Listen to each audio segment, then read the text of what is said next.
Say we are uncivilized. MPs are uncivilized. Are we uncivilized? You look like we are uncivilized. No. You look like we are uncivilized. English. Do we look like that? நாகரிகமற்றவர்கள். தெரியுது, நீ மூடு. நாகரிகமற்றவர்கள். Range இவ்வளவு தான்டா. அதாவது அந்த ஆங்கில ஊடகவாதி நம்முடைய துணை முதலமைச்சர் உதயநிதி ஸ்டாலின் அவர்களை பார்த்து என்ன கேட்கிறாரு? மத்திய அமைச்சர் திமுகவினரை பார்த்து அவங்க நாகரிகம் இல்லாதவர்கள், அவங்க நேர்மையற்றவர்கள்னு சொல்றாரு. அது பத்தி நீங்க என்ன நினைக்கிறீங்கன்னு கேக்குறாரு. அதுக்கு நம்முடைய உதயநிதி ஸ்டாலின் அவர்கள் என்ன சொல்றாரு? அப்படின்ற மாதிரி எல்லாம் சொல்லிட்டு, எங்களெல்லாம் பார்த்தா உங்களுக்கு அப்படி தெரியுதா, என்னைய பார்த்தா உங்களுக்கு அப்படி தெரியுதா அப்படின்ற மாதிரி கேக்குறாரு. ஒண்ணு இல்லைங்க, கொஞ்சமா தங்கு மட்டும் கொஞ்சம் ட்விஸ்ட் ஆயிடுச்சு. அதான் வார்த்தைகள் எல்லாமே ரோலிங்ல போயிடுச்சு. இத போயிட்டு இது மாதிரிலாம் மீம்ஸ் போட்டு கலாயிறீங்களே, உங்களுக்கு எல்லாம் கொஞ்சம் கூட மனசாட்சியே இல்லையா? உங்களுக்கு எல்லாம் இல்லையா? உதயநிதி ஸ்டாலின் அவர்களை குறித்து இந்த செய்தியை பார்க்கும்போதுதான் எனக்கு இன்னொரு சம்பவம் ஞாபகத்துக்கு வந்தது. நம்முடைய பவன் கல்யாண் இருக்காரு இல்லையா, ஆந்திராவுடைய துணை முதலமைச்சர் திரு பவன் கல்யாண், அவரு இந்த திமுகவை போட்டு பிதிக்கு எடுத்திருக்காரு, போட்டு பொலன்னு பொலந்து எடுத்திருக்காரு. ஃபர்ஸ்ட் இந்த குட்டி கிளிப்பிங்க பாருங்களேன். మాట్లాడితే సంస్కృతాన్ని తిడతారు, హిందీని మీరు రుద్దుతున్నారు, సౌత్ దక్షిణాదిని అంటారు. అన్ని దేశ భాషలే కదా. మన తమిళనాడులో తమిళ్ హిందీ రాకూడదు అంటుంటే నాకు అనిపించింది మనసులో ఒకటే, అప్పుడు తమిళ సినిమాల్ని హిందీలోకి డబ్ చేయకండి. డబ్బులేమో హిందీ నుంచి కావాలి, ఉత్తరప్రదేశ్ నుంచి డబ్బులు కావాలి, బీహార్ నుంచి డబ్బులు కావాలి, ఛత్తీస్గఢ్ నుంచి డబ్బులు కావాలి, కానీ హిందీ మాకు వద్దంటే అదే న్యాయం. పనిచేసే వాళ్ళందరూ మనకి బీహార్ నుంచి రావాలి, కానీ హిందీని ద్వేషిస్తానంటే ఎట్లా? ఇవన్నీ మారాలి కదా. అందుకని భాషల్ని ద్వేషించాల్సిన అవసరం. அதாவது நம்முடைய பவன் கல்யாண் அவர்கள் என்ன சொல்றாருன்னா, இவங்க கலாச்சாரத்தை சீரழிக்கிறாங்க, ஹிந்திக்கு எதிராக பயங்கரமான அரசியல் எல்லாம் பண்றாங்க. இங்க இருக்கக்கூடிய எல்லா மொழிகளுமே தேச மொழிகள் தானே. இங்க தமிழகத்துல பாருங்க, அங்க இருக்கிற திமுக தமிழகத்துக்குள்ள ஹிந்தி வரக்கூடாதுன்னு சொல்றாங்க, இந்திய நாங்க அனுமதிக்க மாட்டோம்னு சொல்றாங்க. அத மாதிரிலாம் அவங்க பேசும்போது எனக்கு தோணுனது என்னன்னா, இவங்க இது மாதிரிலாம் பேசுறாங்க இல்லையா, ஆனா ஏன் இவங்க தமிழ் திரைப்படங்களை ஹிந்தில டப் பண்றாங்க? இதுக்கப்புறமா ஹிந்தில உங்களுடைய தமிழ் திரைப்படங்களை டப் பண்ணாதீங்க.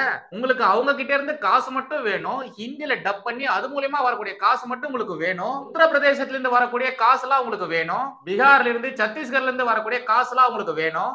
ஆனா இந்தி மொழி மட்டும் வேணாம். இதெல்லாம் என்னங்க நியாயம்? இந்தி பாஷை பேசக்கூடிய மாநிலங்களில் இருந்து வரக்கூடிய பணம் உங்களுக்கு வேணும், ஆனா ஹிந்தி மட்டும் உங்களுக்கு கூடாதுன்னா அதெல்லாம் சரியா இருக்குங்களா அப்படின்ற மாதிரி சொல்லி தமிழகத்துல இந்த திமுக நடத்தக்கூடிய இந்த கேவலமான மொழி அரசியலை லெப்ட் ரைட் வாங்கியிருக்காரு. இதுக்கு முன்னாடி இதே மாதிரிதான் சனாதன தர்மத்திற்கு எதிராக திரு உதயநிதி ஸ்டாலின் அவர்கள் பேசியிருந்தார் இல்லையா, அப்போ உதயநிதி அவர்களுக்கு எதிராக ஒரு சம்பவத்தை பண்ணியிருந்தாரு. இப்போ ஒட்டுமொத்த திமுகவையும் இந்த திராவிட அரசியலையும் தூக்கி போட்டு மிதிச்சிருக்காரு. இங்க இருக்கக்கூடிய இந்த திமுகவும் அதிமுகவும் திராவிடம்னு சொல்றாங்க இல்லையா, இந்த திராவிட நிலப்பரப்புல ஆந்திராவும் வருது. ஆனா அவங்க யாருமே திராவிடத்தை ஏத்துக்கிறதும் இல்ல, மதிக்கிறதும் இல்ல. இந்த திராவிடம் அப்படின்ற ஒரு வாதம் பைத்தியகாரத்தனமான வாதம் அப்படின்ற மாதிரி தான் அவங்க எல்லாருமே சொல்றாங்க. ஆந்திரா மட்டும் கிடையாதுங்க, மற்ற மாநிலங்களா இருக்கக்கூடிய இந்த தெலுங்கானா, கர்நாடகா, கேரளா, கோவா, இவங்க யாருமே திராவிடம் அப்படின்ற ஒரு விஷயத்தையும் அந்த ஒரு வாதத்தையும் ஏத்துக்கிறதே இல்ல. பாவங்க, இங்க இருக்கக்கூடிய இந்த திமுகவினரும் அதிமுகவினரும் மட்டும்தான் திராவிடம் திராவிடம் திராவிடம் திராவிடம் திராவிடம் சொல்லி கத்திட்டே இருக்காங்க. தமிழகத்துல இந்த திமுகவும் அதிமுகவை தவிர்த்து வேற யாருமே இந்த திராவிடத்தை வச்சு அரசியல் பண்றதே இல்ல. அதுல பெரிய அளவு ஆதாயத்தை அந்த ரெண்டு கட்சிகள் மட்டும்தான் பாக்குறாங்க. வேற யாருமே திராவிடத்தை வச்சு பெருசா ஆதாயத்தையும் பார்க்கல, அரசியலும் பண்றதில்ல. இதை தொடர்ந்து நம்ம பார்க்க போறது தமிழகத்துல 2025-2026 ஆண்டுக்கான நிதிநிலை அறிக்கையை தாக்கல் செஞ்சிருக்காங்க. அதாங்க இந்த பட்ஜெட்டை தாக்கல் செஞ்சிருக்காங்க. அதுக்கு 2 நாள் முன்னாடியே நாங்க இந்த நிதிநிலை அறிக்கையை தாக்கல் செய்யும் பொழுது அதை பண்ண போறோம், இது பண்ண போறோம், தமிழகம் முழுவதும் அங்கங்க எல்இடி ஸ்கிரீன்லாம் வச்சு சட்டமன்றத்துல நடக்கிறத அப்படியே லைவா மக்களுக்கு காட்ட போறோம்னு பயங்கரமா சவுண்ட் எல்லாம் விட்டாங்க. அதுக்கும் முன்னாடி எங்களுடைய தமிழ் பற்றி கொஞ்சம் பாருங்கள்னு இந்த ரூபாய் சிம்பலை மாத்தி ஒரு காமெடியை பண்ணாங்க. அதுக்கு முட்டு கொடுக்கிற மாதிரி, முரட்டுத்தனமான முட்டுக்கள் கொடுக்கிற மாதிரி இங்க இருக்கக்கூடிய ஊடக பொறுக்கிகளும் திமுக ஜால்ராக்களும் தற்கொலை ஊபிஸ்களும் அங்கங்க இருக்கக்கூடிய திமுக ஆதரவு அடி வருடிகளும் திமுகவுக்கு சார்பான ஒரு நெரேட்டிவை செட் பண்ணி பார்த்தாங்க. பட் அது எதுவுமே வேலைக்கே ஆகல. பிரபல ஹலாலா குழந்தை முகமது ஜுபைர் இருக்கா இல்லையா, அவன் பண்ண ஒரு கேடுகட்ட காரியத்தை காட்டுறேன். இது ஒண்ணு போதுங்க, அவன் எவ்வளவு பெரிய தற்குறின்னு புரிஞ்சுக்கிறதுக்கு இந்த ஒரு விஷயமே போதும். நம்மளுடைய அண்ணாமலை அவர்கள் அந்த ரூபாய் சிம்பிளை மாத்தினதுக்கு எதிராக ஒரு ட்வீட் ஒண்ணு போட்டிருந்தாரு. அந்த ட்வீட்டுக்கு கீழே வந்து இந்த முகமது ஜுபைர் என்ன தெரியுமா பண்ணிருக்கான், நம்மளுடைய அண்ணாமலை அவர்கள் எங்கெங்கெல்லாம் ரூன்னு போட்டு ட்வீட்ஸ் எல்லாம் போட்டிருந்தாரோ அது எல்லாத்தையுமே ஸ்கிரீன்ஷாட் எடுத்து அதை கொலாப்ஸ் பண்ணி ஒரு இமேஜா போட்டு, திரு அண்ணாமலை ஒய் யூஸ் ரூ symbol in your tweets instead of அந்த ருபீஸோட சிம்பிளை போடாம எதுக்கு நீங்க இந்த ஒரு சிம்பிளை யூஸ் பண்ணீங்க, இந்த ரூவை யூஸ் பண்ணீங்க அப்படின்ற ஒரு கேனத்தனமான கேள்வியை இந்த ஹலாலா குழந்தை கேட்டிருந்தது. அமைதி மார்க்கத்தை சேர்ந்த இந்த பைத்தியக்காரனுக்கு ரூனா என்னன்னு கூட தெரியல பாருங்களேன். ரூபாய்க்கு நாம ஷார்ட் ஃபார்மா ரூன்னு போடுவோம் இல்லையா, அது கூட இவனுக்கு தெரியல. அரே லூசு லுச்சா பாய், இங்கிலீஷ்ல ருபீஸ்க்கு எப்படி ஷார்ட் ஃபார்மா ஆர்எஸ்னு போடுவோமோ அதே மாதிரி தமிழ்ல ரூபாய்க்கு ரூன்னு தான் போடுவாங்க. என்ன மேட்ச் நடக்குது, யார் ஆடுறான்னு எதுவுமே தெரியாம இந்த பன்னி மூலக்காரன் பாருங்களா நடுவுல வந்து எப்படி காமெடி பண்ணிட்டு இருக்கான். ஓகே, இந்த தமிழக பட்ஜெட்டை குறித்து தமிழக மக்கள் என்ன மாதிரியான கருத்துக்கள் சொல்றாங்க, எப்படி இந்த திராவிட மாடல் அரசு மறுபடியும் மக்களை ஏமாத்திருக்காங்கன்னு தான் நாம இன்னைக்கு இந்த வீடியோல தெளிவா பார்க்க போறோம். எப்பொழுதும் எதிராசன் வடிவழகு என் இதய தொழுதால் இல்லை எனக்கெதிர் இல்லை எனக்கெதிர் இல்லை எனக்கெதிரே. ஸ்ரீமதே ராமானுஜாய நமஹா. எனதருமை தேசியவாதிகள் அனைவருக்கும் வணக்கம். தமிழக பட்ஜெட்டை தமிழக மக்கள் எல்லாருமே பாக்குற மாதிரி நாங்க டிஸ்பிளே பண்ண போறோம். தமிழகத்துல பல இடங்கள்ல எல்இடி ஸ்கிரீனை வச்சு சட்டமன்றத்துல நடக்கக்கூடிய விஷயங்களை அப்படியே நேரலையா தமிழக மக்களுக்கு போட்டு காட்ட போறோம் அப்படின்ற மாதிரி தமிழக அரசு சொல்லியிருந்தாங்க. அவங்க சொன்னதை செய்யவும் செஞ்சாங்க. ஆனா என்னங்க பண்றது, பாக்குறதுக்கு தான் யாருமே இல்ல. எந்த ஒரு பொதுமக்களும் அந்த விஷயத்த நின்னு பார்க்க கூட இல்ல. இந்த வடிவேல் காமெடி ஒண்ணு வரும் பாத்திருக்கீங்களா, தி கிரேட் கிரிகாலன் மேஜிக் ஷோனிட்டு, அத மாதிரிதான் அந்த காமெடி சீன்ல வர மாதிரிதான் ஆடிட்டு இருந்தது. Welcome to great Kirikalan magic show. அலைகடலான திரண்டு வந்து ஆர்ப்பாட்டமே இல்லாமல் இங்கு அமைதியாக அமர்ந்திருக்கு. எங்கெங்கெல்லாம் இத மாதிரி எல்இடி ஸ்கிரீன்ஸ் வச்சிருந்தாங்களோ அங்க எல்லாமே தான் ஆடிட்டு இருந்தது. நம்ம திமுக ஊபிஸ்கள் என்ன பண்ணிட்டு இருந்தாங்க, ரோட்ல போறவங்க வரவங்களை பிடிச்சி இழுத்து நிக்க வச்சு இத பாரு அங்க பேசுறதெல்லாம் நீ கொஞ்சம் பாரு அப்படின்ற மாதிரி ஃபோர்ஸ் பண்ணி பார்க்க வச்சிட்டு இருந்தாங்க. அதை விட கோவையில தரமான காமெடி சம்பவம் ஒண்ணு நடந்திருந்தது. பட்ஜெட் குறித்தான அந்த ஒரு வீடியோவை நாங்க நேரையில போடுறோம் சொல்லிட்டு என்ன வீடியோ தரமா போட்டிருந்தாங்க, நம்முடைய சீமான் இருக்காரு இல்லையா, அவருடைய பிரஸ் மீட்டை போட்டு வச்சிருந்தாங்க. அதுவும் எப்படி, இங்கிலீஷ்ல டப் செய்யப்பட்ட சீமான் அவருடைய பிரஸ் மீட்டை போட்டு வச்சிருந்தாங்க. who do a job, go abroad, do a job, come back, do again abroad. The days when you said, oh, யார் இப்படிப்பட்ட ஒரு வேலையை பார்த்தாங்கன்னு சத்தியமா தெரியல. ஒரே அசிங்கமா போச்சு குமார் மொமெண்ட் தான் நிறைய நடந்திருக்கு. இந்த திட்டத்தை பாத்தீங்களா, அந்த திட்டத்தை பாத்தீங்களா, தாயுள்ளம் கொண்ட நம்முடைய முதலமைச்சர் ஸ்டாலின் அவர்கள் செய்யறத பாத்தீங்களா, இது மாதிரிலாம் வேற மாநிலத்துடைய முதல்வர் செய்வாரா? தமிழக மக்களுக்காக எப்பேற்பட்ட திட்டங்கள் எல்லாம் அறிமுகப்படுத்திருக்காங்க பாருங்க. நம்ம முதல்வரை பாருங்க, எப்பேற்பட்ட மகத்தான திட்டத்தை தமிழக மக்களுக்கு கொடுத்திருக்காங்க பாருங்க. இதுதாங்க திமுக, இதுதாங்க திராவிட மாடல் அரசு, இதுதாங்க முத்துவேல் கருணாநிதி ஸ்டாலினுடைய ஆட்சி அப்படிங்கிற மாதிரி திமுகவினரே தங்களை தாங்களே புகழ்ந்து தள்ளிட்டாங்க. கொஞ்சம் அந்த திட்டங்களை அலசி ஆராய்ச்சி பார்த்தா எல்லாமே ஸ்டிக்கர். மத்திய அரசு மக்களுக்காக கொண்டு வந்த திட்டங்களை இவங்க அழகா ரொம்ப ஈஸியா சைலண்டா ஸ்டிக்கர் ஒட்டிட்டு வெறும் பில்டப்ப மட்டும்தான் கொடுத்து வச்சிருக்காங்க. மத்திய அரசு கொண்டு வரக்கூடிய திட்டங்களை நாங்க இங்க அமல்படுத்துறோம்னு சொல்லி அங்க அவங்க கிட்ட காசு வாங்கிட்டு, தமிழகத்தினுடைய நிதிநிலை ரொம்ப மோசமா இருக்கு அதனால எங்களுக்கு கடன் வேணும்னு கடனும் வாங்கிட்டு வாங்குற காசை வச்சுட்டு இவங்க ஏதாச்சும் பண்றாங்களா? பெருசா எதுவுமே இல்ல. ஆனா மத்திய அரசு கொண்டு வரக்கூடிய திட்டங்களுக்கு இவங்க ரொம்ப அழகா ஸ்டிக்கர் மட்டும் ஒட்டிடுறாங்க. ஆஹா, எவ்வளவு அழகா அரசியல் பண்றாங்க பாத்தீங்களா? சோசியல் மீடியால சில பேர் என்ன சொல்றாங்கன்னா, இது பட்ஜெட் தாக்கல் செய்யக்கூடிய நிகழ்ச்சி கிடையாது, இது திட்டங்களுக்கு இன்னொரு பெயர் சூட்டுற நிகழ்ச்சி தான், பெயர் சூட்டுற ஒரு நிகழ்ச்சி தான் நடந்திருக்கு அப்படின்ற மாதிரி கலாச்சிட்டு வராங்க. இப்போ தமிழகத்துடைய ஒட்டுமொத்த கடன் எவ்வளவு? ரூபாய் 9,29,959 கோடியா? அப்படி இல்லன்னா ரூபாய் 9,29,959 கோடியா? என்ன புரியலையா? இந்த ரூபாய் சொல்லிட்டு இவங்க ஒரு அரசியல் பண்ணியிருந்தாங்க இல்லையா, இதுல இந்தி திணிப்பு இருக்கு, எங்களுக்கு அது வேணாம், நாங்க தமிழ்லயே வச்சுக்கிறோம் சொல்லிட்டு இவங்க அந்த ரூபாய் சிம்பிளை மாத்தி இருந்தாங்க இல்லையா, அந்த ரூபாய் சிம்பிள் மாத்தினதுனால இந்த கடனானது கம்மியாச்சா? இல்ல அந்த கடனை அடைக்கிறதுக்கான வழியை இவங்க கண்டுபிடிச்சாங்களா? இல்ல ஏதாச்சும் ஒரு சொல்யூஷன் தான் சொல்லியிருக்காங்களா? இல்ல ஒண்ணுமே கிடையாதுல்ல. இது மாதிரி ஒரு அரசியல் பண்றதுனால யாருக்காச்சும் பிரயோஜனம் இருக்கா? இல்ல, ஒண்ணுமே கிடையாது. வெறும் அந்த ரூபாய் சிம்பலை மட்டும் வச்சுக்கிட்டு தமிழகத்துல எப்பேற்பட்ட அரசியலை பண்ணிட்டாங்க பாத்தீங்களா? திமுக ஆட்சிக்கு வந்ததுல இருந்து அவங்க சப்மிட் பண்ண எல்லா பட்ஜெட்லயும் ஒரே திட்டத்துக்கு கோடியா பணத்தை ஒதுக்கி இருக்காங்க. எல்லா பட்ஜெட்லயும் அந்த ஒரு திட்டத்துக்காக காசை ஒதுக்கி இருக்காங்க. ஆனா அவங்க சொன்ன விஷயங்கள், அந்த திட்டத்தின் மூலமா அவங்க சொன்ன விஷயங்கள் ஏதாச்சும் நடந்ததா? இல்லவே இல்ல. ஜஸ்ட் இந்த நியூஸ் கார்டை பாருங்களேன். கோடி கோடியாய் விழுங்கும் கூவத்து முதலை. தமிழக பட்ஜெட் 2020-2021. சென்னையில் கூவம், அடையாறு, பக்கிங்காம் கால்வாய் மற்றும் வடிகால்கள் சீரமைக்க 5439 கோடி ஒதுக்கீடு.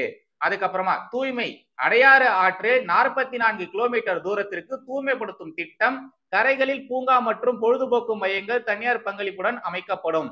இதுவும் திமுக ஆட்சிக்கு வந்ததுக்கு அப்புறமா நிதியமைச்சரா திரு பீட்டர் அவர்கள் இருக்கும் பொழுது சொன்னதுதான். ஓகேங்களா? இப்ப இத பாருங்க. அடையாறு ஆற்றை சீரமைக்க ரூபாய் 4778 கோடி. அடையாறு ஆற்றை சீரமைக்க 4778.26 கோடி நிர்வாக மற்றும் நிதி ஒப்புதல். அரசு தனியார் பங்களிப்பின் கீழ் முதலமைச்சர் மு க ஸ்டாலின் உத்தரவு. இதே விஷயத்தை தான் போன பட்ஜெட்லயும் சொல்லியிருந்தாங்க, அதுக்கு முந்தின பட்ஜெட்லயும் சொல்லியிருந்தாங்க. இப்ப இந்த பட்ஜெட்ல பாத்தீங்கன்னா அடையாறு ஆற்றை சீர்படுத்த ரூபாய் 1500 கோடியில் திட்டம், தனியார் பங்களிப்புடன் 1500 கோடி ரூபாய் மதிப்பீட்டில் 30 மாதங்களில் சென்னை அடையாறு ஆறு தூய்மைப்படுத்தி சீரமைக்கப்படும். எல்லா பட்ஜெட்லயும் இதே விஷயத்தை தான் சொல்லிட்டு வராங்க. ஆனா என்ன, இந்த வருஷம் கொஞ்சம் அமௌண்ட் மட்டும் கம்மியா இருக்கு. முந்தின பட்ஜெட்ல எல்லாம் பாத்தீங்கன்னா 5439 கோடி, 4778 கோடி, இத மாதிரி பல ஆயிரம் கோடியில தான் ஒதுக்கி இருந்தாங்க. பட் இந்த முறை 1500 கோடியை ஒதுக்கி இருக்காங்க. இவ்வளவு கோடிகளை ஒதுக்குனாங்களே, அந்த அடையாறு ஆற்றை அவங்க சுத்தப்படுத்தினாங்களா? இல்லையே. திமுகவுடைய முன்னாள் தலைவர், முன்னாள் முதலமைச்சர் கருணாநிதி அவர்களும் இதே மாதிரியான விஷயத்த, இந்த திட்டம் குறித்தான விஷயத்தையும் சொல்லியிருக்காரு. இப்ப நம்முடைய முதலமைச்சர் திரு மு க ஸ்டாலின் அவர்களும் இதே விஷயத்தையும் இப்ப சொல்றாரு. ஆனா செயல்படுத்தினாங்களா? இல்லவே இல்ல. இந்த தமிழக பட்ஜெட்டை குறித்து தமிழக பாஜக தலைவர் திரு அண்ணாமலை அவர்கள் என்ன சொல்றாருன்னா, இந்தியாவிலேயே 10 லட்சம் கோடி கடனை நெருங்கும் முதல் மாநிலம் தமிழகம் தான். அரசு ஊழியர்களுக்கு ஓய்வூதியம் கூட கொடுக்க முடியாத நிலையில தான் தமிழகத்துடைய நிர்வாகம் இருக்கு. தமிழக அரசனுடைய நிலைமை, நிதி நிலைமை அவ்வளவு மோசமா இருக்கு. இந்த டாஸ்மாக் ஊழல் வந்திருந்தது இல்லையா, அதுல போக்குவரத்து டிபார்ட்மெண்ட்ல மட்டும், அந்த டிரான்ஸ்போர்டேஷன் டிபார்ட்மெண்ட்ல மட்டும் கிட்டத்தட்ட 100 கோடி ரூபாய் ஊழல் பண்ணிருக்காங்க. ஆனா இந்த பக்கம் பாத்தீங்கன்னா எவ்வளவு கடனை வாங்கி வச்சிருக்காங்க பாருங்க அப்படின்ற மாதிரி திமுகவை கீழ்ச்சி தொங்க விட்டுருந்தாரு. மாநில அரசு 10 லட்சம் கோடி ரூபாய் கடனை தொடக்கூடிய முதல் மாநிலமாக தமிழகத்தை மாத்தி இருக்கிறார். வரலாறு காணாத கடனை நம்ம வாங்கியிருக்கோம். ஒரே ஆண்டுல 2025-26க்கு நம்ம வாங்கக்கூடிய கடன் மட்டுமே 1,62,000 கோடி ரூபாய். இந்தியால எந்த மாநிலமே 1,62,000 கோடியை வாங்க மாட்டாங்க, வாங்கியிருக்கோம். எந்த மாநிலத்தினுடைய கடனுமே 9,60,000 கோடியை தொடுல நம்ம தொட்டுட்டோம்.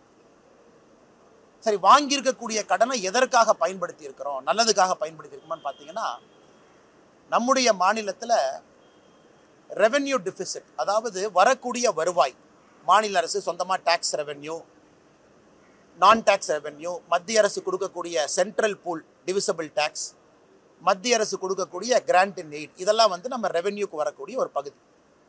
அதுக்கப்புறம் மாநில அரசு எல்லாத்துக்கும் சம்பளம் கொடுக்கணும், பென்ஷன் கொடுக்கணும், அதை ரெவென்யூ எக்ஸ்பெண்டிச்சர்னு ஒரு பக்கம் வைக்கிறோம். நம்ம என்ன கேபிட்டலுக்கே போலிங்க ஐயா, அதாவது உட்கட்டமைப்புக்கே போகல. இந்த இரண்டுமே நீங்க பாத்தீங்கன்னா இங்கேயே நம்ம தடுமாறுறோம். ஒரு உள்கட்டமைப்புக்கு பணம் கொடுக்காம நமக்கு இருக்கக்கூடிய ரெவென்யூ டிஃபிசிட் மட்டுமே 46,467 கோடி.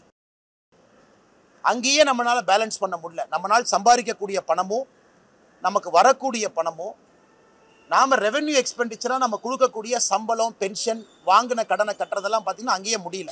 கடைசியாக தமிழக பாஜக நாக்கு புடுங்குற மாதிரியான சில கேள்விகளை கேட்டு வச்சிருக்காங்க. அதை மட்டும் பார்த்துட்டு இந்த வீடியோ முடிச்சுக்கலாம். இந்த ஸ்கிரீன்ஷாட்டை பாருங்க. திமுக ஆட்சியில் தமிழகத்தின் மொத்த கடன் ரூபாய் 9,29,959 கோடி.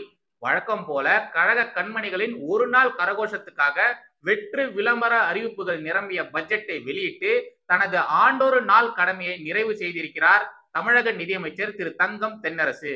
தனது தேர்தல் வாக்குறுதிகளாக திமுக கொடுத்த பல முக்கியமான வாக்குறுதிகளை குறித்த அறிவிப்பு வெளியாகும் என்று 4 ஆண்டுகளாக காத்து கொண்டிருந்த பல்வேறு தரப்பு பொதுமக்களை மீண்டும் ஒருமுறை ஏமாற்றத்தில் தள்ளியிருக்கிறது இந்த பட்ஜெட். திமுக தேர்தல் வாக்குறுதிகளில் முக்கியமானவையான 30 வயதுக்கு உட்பட்ட தமிழக கல்லூரி மாணவர்களின் கல்வி கடன்கள் தள்ளுபடி செய்யப்படும், மாதம் ஒருமுறை மின் கட்டணம் செலுத்தும் முறை கொண்டு வரப்படும், ஜல்லிக்கட்டு மாடு வளர்ப்பவர்களுக்கு மாதம் 1000 ரூபாய் ஊக்கத்தொகை வழங்கப்படும், சமையல் எரிவாயு சிலிண்டருக்கு 100 ரூபாய் மானியம் வழங்கப்படும், பெட்ரோல் லிட்டருக்கு 5 ரூபாய், டீசல் லிட்டருக்கு 4 ரூபாய் குறைக்கப்படும், அரசு துறைகள் கல்வி நிலையங்களில் காலியாக உள்ள 3 லட்சம் பணியிடங்கள் நிரப்பப்படுவதோடு புதிதாக 2 லட்சம் வேலை வாய்ப்புகள் உருவாக்கப்படும், 100 நாள் வேலை திட்டம் 150 நாட்களாக உயர்த்தி வழங்கப்படும், பகுதி நேர ஆசிரியர்கள் அனைவரும் பணி நிரந்தரம் செய்யப்படுவார்கள். பழைய ஓய்வூதிய திட்டம் அமல்படுத்தப்படும். மீனவர்களுக்கு 2 லட்சம் வீடுகள் கட்டி தரப்படும் என எந்த வாக்குறுதிகள் குறித்தும் இந்த ஆண்டு பட்ஜெட்டில் இடம்பெறவில்லை. ஆனால் வழக்கமாக திமுக பட்ஜெட்டில் அறிக்கை அளவிலேயே நின்றுவிடும் அறிவிப்புகளான வடசென்னை வளர்ச்சி திட்டம், அடையாறு சீரமைப்புக்கு 1500 கோடி நிதி, மின்சார பேருந்துகள், இந்து ஆலயங்களை புனரமைக்க ரூபாய் 100 கோடி நிதி ஒதுக்கீடு போன்றவை தவறாது இடம் பிடித்திருக்கின்றன. ஆனால் 4 ஆண்டுகளாக எந்த பணிகளும் நடைபெறவில்லை. திமுக ஆட்சிக்கு வந்ததிலிருந்து 4 ஆண்டுகளில் இவர்கள் அறிவித்த மின்சார பேருந்துகள் எண்ணிக்கைக்கு கணக்கே இல்லை. ஆனால் அவற்றில் ஒரு பேருந்து கூட இன்னும் சாலையில் ஓடவில்லை என்பதுதான் நகைச்சுவை. ஒவ்வொரு ஆண்டும் ஒரு நாள் கூத்துக்கு அறிவிப்புகளை வெளியிடுவது திமுக அரசின் பட்ஜெட் சம்பிரதாயம் ஆகிவிட்டது. கடந்த ஆண்டு பட்ஜெட்டில் ஒகேனக்கல் கூட்டு குடிநீர் திட்டத்திற்கு ரூபாய் 7890 கோடி ரூபாய் அறிவித்தார்களே தவிர ₹1 கூட நிதி ஒதுக்கவில்லை. இந்த ஆண்டு ஒகேனக்கல் என்ற பெயரே பட்ஜெட்டில் இடம்பெறவில்லை. கடந்த ஆண்டு சமூக நலன் மற்றும் பெண்கள் உரிமை துறையின் கீழ் அறிவிக்கப்பட்டுள்ள பூஞ்சோலை திட்டத்திற்கு ₹1 கூட ஒதுக்கவில்லை. இது தவிர மத்திய அரசின் பல்வேறு திட்டங்களை பெயர் மாற்றி வெளியிட்ட அறிவிப்புகள் தவிர மக்களுக்கான எந்த திட்டங்களும் இல்லாத வழக்கமான திமுக பட்ஜெட்டாகவே இந்த ஆண்டும் இருக்கிறது. ஆனால் இத்தனை ஆண்டுகளாக இலைமறை காயாக தங்களுக்கு வேண்டப்பட்டவர்களுக்கேற்ற அறிவிப்புகளை வெளியிட்டுக் கொண்டிருந்த திமுக அரசு இனி வரும் எந்த ஆண்டுகளிலும் முழு பட்ஜெட் தாக்கல் செய்ய வாய்ப்பு தங்களுக்கு கிடைக்காது என்பது தெரிந்தும் வெளிப்படையாகவே சில அறிவிப்புகளை வெளியிட்டிருக்கிறார்கள். அமைச்சர் தங்கம் தென்னரசு வெளியிட்டிருக்கும் பட்ஜெட்டில் கிழக்கு கடற்கரை சாலை தொடர்பான திட்டங்கள் செயல்படுத்தப்படுவதாக கூறப்பட்டிருக்கும் பகுதிகள் அனைத்திலும் திமுகவுக்கு வேண்டப்பட்ட ரியல் எஸ்டேட் நிறுவனங்கள் ஏற்கனவே தடம் பதித்திருப்பதை தற்செயலாக எடுத்துக்கொள்ள முடியாது. பொதுமக்கள் வரிப்பணத்தில் தனியார் நிறுவனங்கள் குழிக்க திட்டங்கள் அறிவிக்கும் ஒரே அரசு திமுகவாகத்தான் இருக்க முடியும். தமிழக அரசின் வருமானத்தில் முக்கிய பங்கு வகிப்பது டாஸ்மாக் மதுபான விற்பனை. சுமார் 50,000 கோடி ரூபாய் வருமானம் டாஸ்மாக் மூலம் கிடைக்கிறது. மது விற்பனை வருமானம் இல்லாத குஜராத் அரசு ரூபாய் 19,695 கோடிக்கு வருமான மிகை பட்ஜெட் தாக்கல் செய்கிறது. ஆனால் தமிழகம் ரூபாய் 46,467 கோடிக்கு பற்றாக்குறை பட்ஜெட் தாக்கல் செய்திருக்கிறது. குஜராத் அரசு உட்கட்டமைப்புக்கு செலவிடப்படும் தொகை 95,472 கோடி. தமிழகம் அதைவிட மிக குறைவாக 57,231 கோடி மட்டுமே உட்கட்டமைப்புக்கு செலவிடுகிறது. குஜராத் மாநிலத்தின் கடன் ரூபாய் 3.7 லட்சம் கோடியாக இருக்கையில் தமிழகத்தின் கடன் கிட்டத்தட்ட 3 மடங்காக ரூபாய் 9.62 லட்சம் கோடியாக இருக்கிறது. 4 ஆண்டுகளில் நாட்டிலேயே மிக அதிக கடன் பெற்ற மாநிலமாக மாறியிருப்பது தான் திமுக அரசின் சாதனை. இன்று தாக்கல் செய்யப்பட்டுள்ள தமிழக அரசின் பட்ஜெட்டை குறித்து சுருக்கமாக கூற வேண்டும் என்றால், தமிழகத்தில் டாஸ்மாக் வருமானம் உயர்ந்துள்ளது, தமிழக அரசின் கடன் உயர்ந்துள்ளது, வெற்று விளம்பரம் அறிவிப்புகளும் அதற்கான வீண் செலவுகளும் உயர்ந்துள்ளது, திமுகவுக்கு வேண்டப்பட்டவர்கள் பயனடையும் திட்டங்கள் அறிவிக்கப்பட்டுள்ளன. ஆனால் சாமானிய மக்களுக்கு 4வது ஆண்டாக வழக்கம் போல ஏமாற்றத்தையே பரிசீலித்திருக்கிறது திமுக. டெக்னாலஜி உச்சத்துல இருக்கக்கூடிய இந்த காலகட்டத்திலேயே இவங்க இந்த அளவு மக்களை ஏமாத்துறாங்கன்னா, அந்த காலகட்டத்துல அந்த தமிழக மக்களை எப்படி ஏமாத்திருப்பாங்க, யார் யார் மேல எது மாதிரியான அபாண்டமான குற்றச்சாட்டுகள் வச்சிருப்பாங்க, பழிய சுமத்திருப்பாங்க. மக்களே, தயவு செய்து இதுக்கப்புறமாச்சும் ஓட்டு போடுறதுக்கு முன்னாடி கொஞ்சம் நல்லா யோசிச்சுட்டு ஓட்டு போடுங்க. சோ அதான் சின்னக்கான கண்டென்ட். மறுபடியும் அடுத்த ஒரு சுதந்திர நடக்கும். ஜெய் ஹிந்த், வந்தே மாதரம்.